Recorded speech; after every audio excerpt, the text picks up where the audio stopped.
Zurück zu dem Tag im Jahr 2015, als in Frankreich bekannt wird, dass die USA den Élysée-Palast abhören.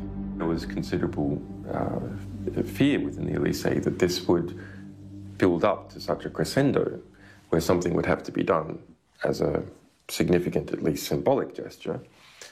For example, giving Edward Snowden asylum or me asylum or expelling the US ambassador. That actually would have been very normal, considering they were spying on the French presidencies. And you could see a political mood developing for that to happen.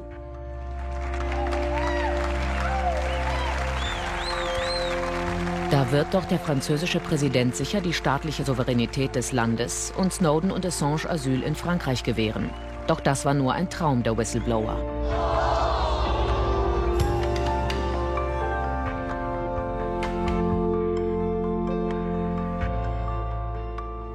The US government, in response to our publications, said to France, hey, settle down. What we'll do to compensate you is we will give you more of our spying data, that, the spying that we're doing on the Germans, the spying that we're doing on Africa and so on. We'll give you some more of that data. And because of the terror about, because of the fear of Islamic terror attacks in France, that is something that the United States can use to control France.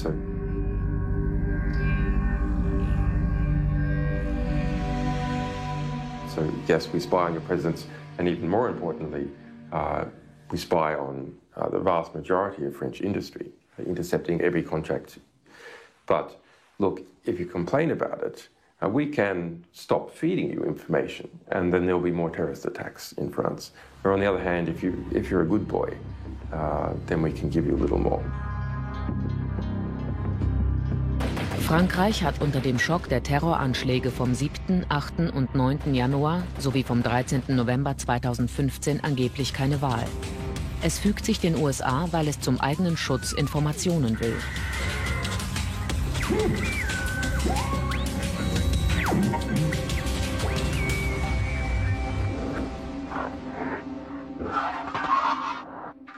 This is a mafia tactic. It's a protection racket. So, well, look, you better pay something to me to be protected.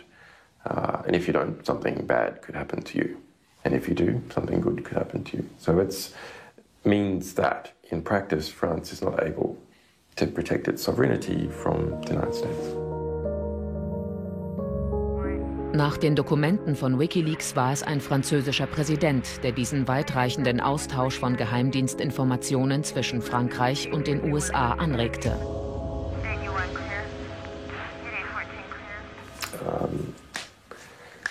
In our cables, they speak about Sarkozy. Sarkozy the American, as he is called. And he pushed France into ever closer cooperation with the United States at intelligence and military level. Okay, and that actually happened.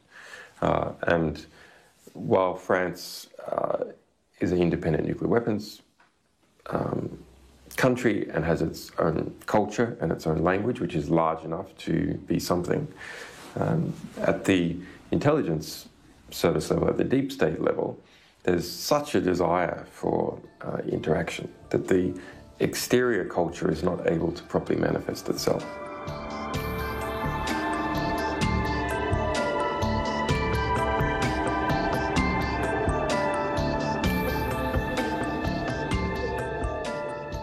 When we revealed that the past 3 presidencies had been deeply penetrated by the United States and that those presidents personally spied on, what should have been the correct response of the DGSE and other French intelligence services? It should have been to come immediately to us and say, do you have more? Can you explain more? Do you know anything else that will help us understand how we failed in our job to protect the president from US spying? That didn't happen.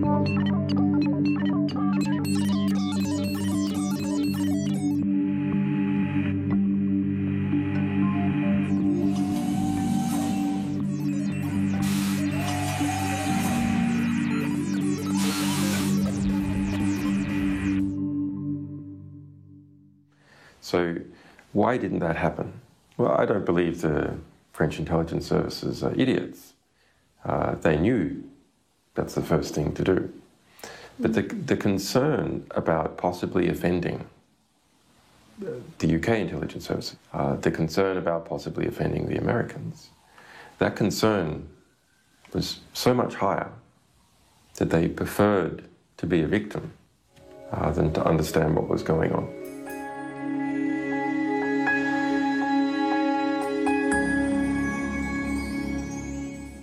We have quite a bit more that has not been published yet. Yeah. So there's things the French Secret Service does not know about how the Americans have been spying on France, including on its political system.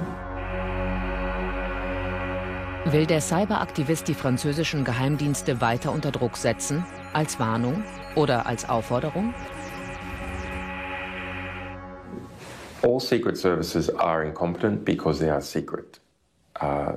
Secrecy breeds incompetence because you can't have a proper competition and see which moves are good if everything's conducted in secret. And so it just allows all sorts of incompetencies to be covered up. And so as a result, there's not a proper pressure to become competent. Julian Assange studierte tausende streng vertraulicher Dokumente und ist davon überzeugt, dass die Geheimdienste mehr Macht haben als Staaten, Nationen und Republiken. Und dass den Spionen darüber jedes Maß verloren geht. Let's imagine you work for the CIA or you work for DGSE. Do you feel yourself more French or more spy if you work for DGSE? Do you feel yourself more American if you work for CIA or more spy? You feel yourself as more spy. And so the camaraderie between these intelligence services who are looking in the West, who are looking at the world in a particular way, who are engaging in cooperation with each other, who are trying to keep their respective republics ignorant about their activities, who are engaging in cross-training, who are selling each other equipment, who are engaging in cooperative missions. They feel that they are part of the one system, the one group of people.